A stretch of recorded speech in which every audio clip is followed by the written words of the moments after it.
Sexual harassment and rape claims have rocked the 14th National COSATU Congress. This follows claims of a rape incident that happened on day one of the Congress, with an arrest said to have been instituted yesterday at the venue. This has seen calls for the urgent establishment of a sexual harassment committee that will ensure the matter is dealt with. SABC News economics reporter Katlego Legodi is at the Congress and joins us live. A very good afternoon to you, Katlego. Tell us more about this. Good afternoon to you, Nzinga, and to our viewers at home.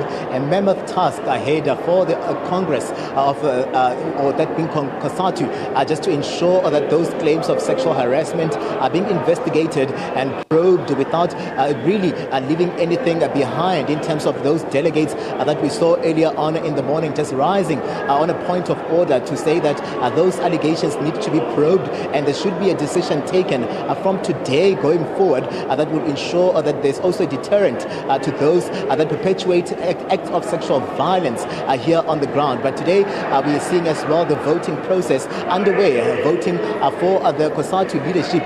We saw on Monday on day one already where the nomination process was opened, and that is where we saw as well names are being put forward, and we're seeing that culminating to the voting process today.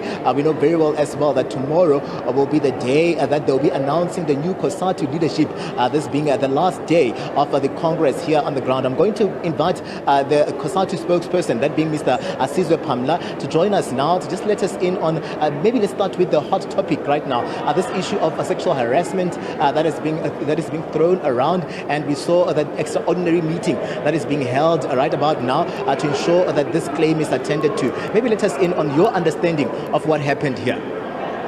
Well, so far we don't have all the facts.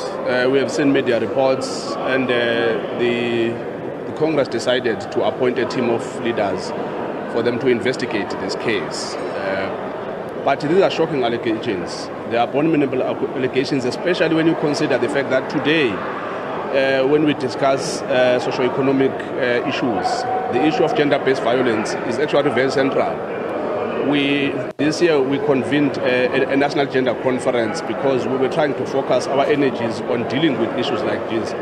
Sexual harassment in the workplace, sexual harassment outside of the workplace, but also gender-based violence in general. So yes, we can confirm that the reports that we have received so far have triggered the Federation to put together a team to investigate this issue, and then they will have to go back to report to plenary as soon as they have all the facts.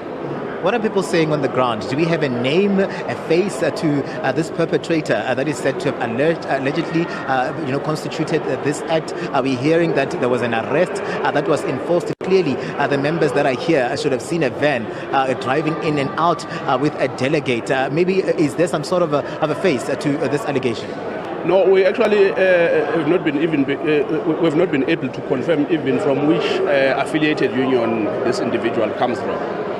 These reports reached the leadership very late yesterday in the evening, and the first thing they did this morning was to convene leaders to find out whether any of the leaders of delegations, which means affiliated unions, are they aware of the story and can they confirm it?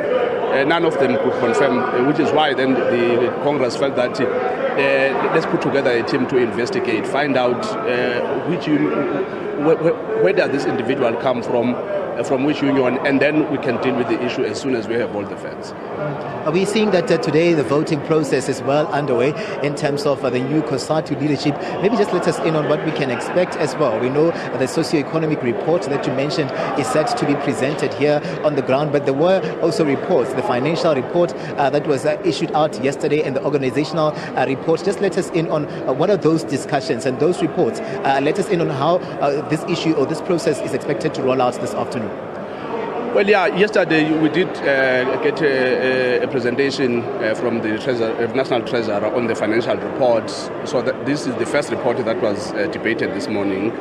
As soon as that report is finalized, the General Secretary will present the socio-economic report. The socio-economic report is very important for us because if you look at all of the issues that we are dealing with as workers, starting with the macroeconomic framework, starting and going to what the work we've been doing at NETLEC, and everything that we've been trying to do at a legislative level, This is where we are now giving a report back, but also reporting back as to how bad the situation is on the ground, sector by sector, in terms of all the sectors of the economy where we're organized.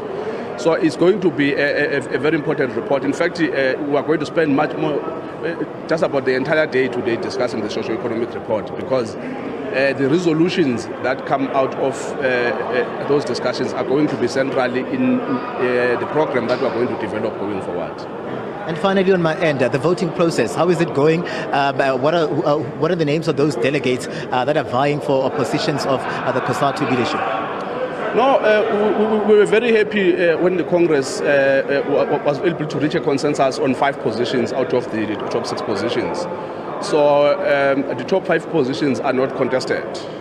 The only position that is contested is the one of Deputy General Secretary. There are 2 comrades there. The other one is Comrade Moss Legodi, currently is the president of SASPO, the banking union. And the other one is Comrade Gerald Twala, who's currently COSATU Provincial Secretary in Limpopo. So those are the 2 people who are on the ballot. The process is already ongoing. We hope to have the IEC give us a feedback sometime late this evening. And of course, officially the results will be announced tomorrow as we'll be preparing to close the Congress. Sizo Pamla, thank you very much, sir, for your time. He is the COSATU spokesperson coming through there to give us an update in terms of those sexual harassment claims that have been, they were cropping up here.